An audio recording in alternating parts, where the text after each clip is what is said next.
आरकेपी online कक्षा में आपका स्वागत है। बेटा उम्मीद करती हूँ आप घर पर होंगे, सुरक्षित होंगे और अपनी सेहत का ध्यान रख रहे होंगे और साथ साथ अपनी पढ़ाई भी कर रहे होंगे। ठीक है बेटा, अब हम पढ़ेंगे 9वीं कक्षा का व्याकरण पाठ 1। ध्यान देना है, व्याकरण पाठ 1। अब व्याकरण पाठ 1 क्या है? शब्द निर्माण। क्या है? शब्द निर्माण। अब ये लेसन पढ़ने का उद्देश्य क्या है बेटा? लेसन पढ़ने के पीछे उद्देश्य क्या है? ध्यान देना है कि हम ये टॉपिक क्यों पढ़ रहे हैं, हमें क्यों पढ़ना चाहिए ये टॉपिक। अब यह टॉपिक पढ़ने के पीछे सिर्फ हमारा एक ही मकसद है। क्या मकसद है? कि हम जान जाएं कि हम जो शब्द पढ़ रहे हैं उन शब्दों का निर्माण कैसे होता है। ठीक है, हम क्या जान जाएं कि शब्दों का निर्माण कैसे होता है। इस लेसन पढ़ने का उद्देश्य है यही। ठीक है, समझ में आ गई? अब देखिए कि शब्द कैसे कैसे बनते हैं। ध्यान दीजिए, मात्राओं से बनते हैं। ध्यान दीजिए बेटा, शब्द कैसे कैसे बनते हैं? मात्राओं से बनते हैं, वर्णों से बनते हैं, शब्दों से बनते हैं, उपसर्ग से बनते हैं और प्रत्ययों से बनते हैं। अब ध्यान दीजिए, मात्राओं से कैसे बनते हैं। हम पढ़ते हैं शब्द, तो मात्राओं से शब्द कैसे बनते हैं। अब मात्राओं से शब्द कैसे बने, यानी कि कई तो एक मात्रा वाले शब्द होते हैं जिन्हें हम कहते हैं एक मात्रिक। क्या कहेंगे? एक मात्रिक शब्द। ठीक है बेटा। फिर हम कुछ पढ़ते हैं, कुछ में होती है दो मात्राएं। अब उन्हें क्या कहेंगे? यानी कि जिसमें दो मात्रा हैं तो हम क्या कहेंगे?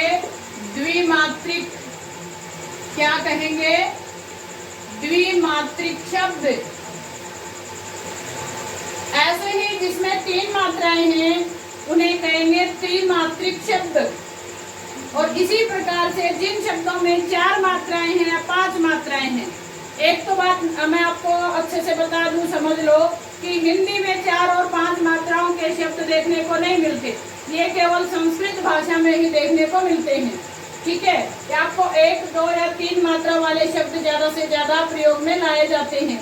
अगर कोई 4 मात्रा वाला होगा तो वो रेयर ही आपको देखने को मिलेगा। नहीं तो संस्कृत में 4 मात्रा, 5 मात्रा, 6, वहाँ कई मात्राओं के शब्द होते हैं, एक एक पंक्ति का शब्द होता है। ठीक है बेटा, तो आपको ध्यान देना है कि हिंदी में एक मात्रा, द्विमात्रिक और त्रैमात्रिक शब्द ही ज्यादातर प्रयोग में लाए जाते हैं।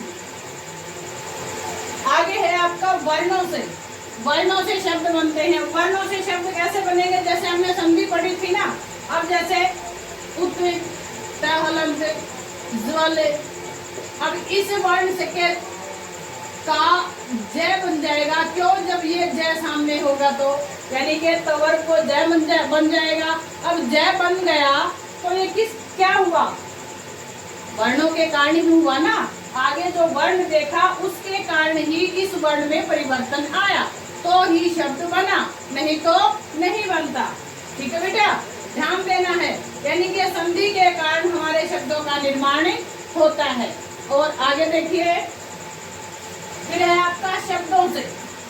अब शब्दों से ही शब्द बनते हैं, यानी कि एक छोटा शब्द उसके सामने दूसरा छोटा शब्द, या एक छोटा शब्द उसके सामने बड़ा शब्द, दोनों मिलकर के कोई तीसरा अन्य शब्द बना दे। जैसे हम समास पढ़ते हैं। ठीक है बेटा, जब हम समास पढ़ते हैं तो 2 या 2 से अधिक शब्द मिल करके एक शब्द बनाते हैं। समझ में आ गई? तो एक नए शब्द का निर्माण हो जाता है। फिर आगे है उपसर्ग से। उपसर्गों से ही बनते हैं, यानी कि शब्द के आगे हमारे उपसर्ग लगते हैं। हिंदी के उपसर्ग, अंग्रेजी के उपसर्ग, संस्कृत के उपसर्ग, अरबी के उपसर्ग, ये उपसर्ग लग करके किसी शब्द के आगे अगर उपसर्ग लग जाते हैं तो नए शब्दों का निर्माण होता है। ठीक है बेटा। फिर ऐसे ही प्रत्ययों से, ध्यान देना है, ऐसे ही प्रत्ययों से शब्दों का निर्माण होता है। यानी कि किसी शब्द के पीछे कोई एक प्रत्यय लगा दिया और उस प्रत्यय के लगने के बाद उस शब्द के अर्थ में परिवर्तन आ गया। यानी कि प्रत्यय अगर पीछे नहीं लगता तो उसका अर्थ कुछ और होता, और जब तक वह अकेला था तो उसका अर्थ कुछ और था और जब प्रत्यय लगा है तो उसका अर्थ कुछ और हो गया, यानी कि नए शब्द का निर्माण हुआ है। तो ध्यान देना है बेटा, आपकी पाठ्य पुस्तक में आपका व्याकरण का पाठ नंबर 1 जो है वो शब्द निर्माण है। और शब्द निर्माण क्या है कि शब्दों का निर्माण होता कैसे है, ये मैंने आपको बताया है कि शब्दों का निर्माण कैसे होता है। मात्राओं से, वर्णों से, शब्दों से, उपसर्ग और प्रत्ययों से। अब हमारा क्या हुआ, मात्राओं से हुआ वो एक मात्रा वाला नहीं है, जैसे हाँ है, नहीं है, ऐसे शब्द जो छोटे बिल्कुल हम अपनी दिनचर्या के प्रयोग में लाते हैं। ऐसे फिर वर्णों से, वर्णों वाले कौन से शब्द होते हैं, वो संधि वाले होते हैं, यानी कि एक वर्ण के सामने दूसरा वर्ण आ जाए, उस वर्ण के कारण दूसरे वर्ण में परिवर्तन आ जाए तो नए शब्द का निर्माण हो गया। ठीक है बेटा, आगे देखिए शब्दों से क्या हुआ, यानी कि दो या दो से अधिक शब्द मिलकर के एक नए शब्द का निर्माण करते हैं। ऐसे ही उपसर्गों से, यानी कि किसी एक शब्द के आगे एक शब्द है, उसके आगे अगर उपसर्ग लग गया तो उसके अर्थ में परिवर्तन आ गया और जब वो मिल करके बना है तो एक नए शब्द का निर्माण हुआ। ऐसे ही प्रत्ययों से।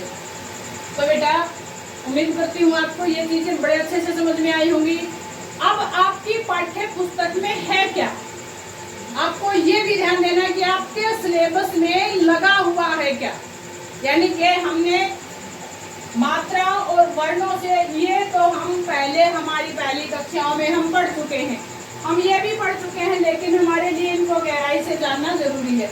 यानी कि 9वीं क्लास के पाठ्यक्रम में शब्द निर्माण में आपके समास, उपसर्ग और प्रत्यय, शब्द निर्माण के अंतर्गत आपके 3 टॉपिक हैं, समास, उपसर्ग और प्रत्यय, जिन्हें हम अब पढ़ेंगे। अब समझ में आया बेटा, शब्द निर्माण में उपसर्ग, प्रत्यय और समास हमारे पाठ्यक्रम में कैसे लगे हुए हैं। ठीक है, शब्द निर्माण समझ में आ गया।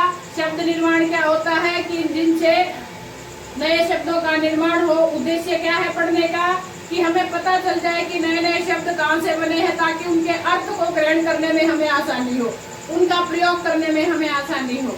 भाषा को जानने के लिए हमें शब्दों की नॉलेज बहुत जरूरी है, शब्दों का ज्ञान अत्य आवश्यक है बेटा। इसीलिए मैंने आपको इनको गहराई से बताया ताकि आप अपने शब्दों का निर्माण करने में सक्षम हो सको।